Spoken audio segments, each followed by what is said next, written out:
sécurité dans la ville de Goma, c'est un sujet qui est maintenant à la une. Tout le monde parle de l'insécurité dans la ville de Goma.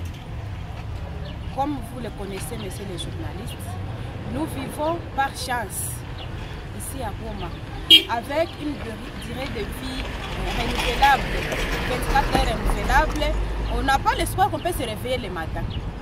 Donc si on se réveille le matin, on dit grâce à Dieu, merci, j'ai eu la chance de me réveiller le matin. Mais ce n'est pas comme un droit, comme citoyen congolais, c'est plus un droit de se réveiller le matin.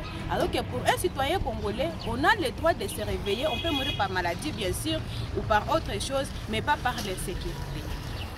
Voilà, madame, il y a une opération qui a été initiée par les maires de la ville, une opération qui consiste à traquer les bandits. Est-ce que cette opération n'a pas essayé de pallier à ces problèmes de l'insécurité? Merci, messieurs les journalistes. D'abord, je félicite le maire de la ville pour son courage qu'il a fait. Et la solution Fagi Amouji à Goma, c'est une solution qu'ils ont investie et c'est une bonne solution. Néanmoins, ça n'a pas donné de bons résultats jusqu'à présent. Il n'y a pas de bons résultats parce que nous voyons à la télévision, nous entendons même à la radio, on a pris des bandits, une semaine après on les trouve encore dans les quartiers.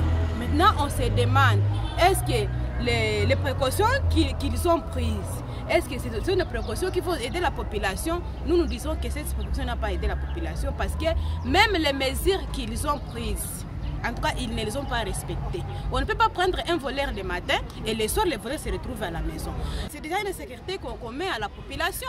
Parce que c'est lui qui a donné le dossier de ces bandits. On a pris les bandits. Et encore le soir, on rencontre les bandits au quartier. Les bandits aussi peuvent se venger. Il peut dire donc celui-ci n'a pas voulu que je puisse vivre. Je dois d'abord l'éliminer pour que je puisse vivre. Donc c'est toujours la sécurité continue à aborder dans la ville de Goma. Et à ce niveau, qu'est-ce que vous demandez aux autorités? Moi, je demanderai aux autorités provinciales de s'investir dans la sécurité de la ville de Goma. En tout cas, nous souffrons beaucoup. Nous souffrons beaucoup, surtout les femmes sont violées, les enfants sont kidnappés, les hommes sont battus. En tout cas, il y a la hausse de l'insécurité. Nous demandons la sécurité dans la ville de Goma. Que ces bandits qui sont mis à la portée de l'État, en tout cas, que l'État aussi puisse les prendre en charge, pour que la population de Goma puisse respirer.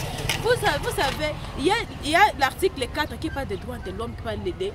On doit protéger l'individu, on doit protéger la personne.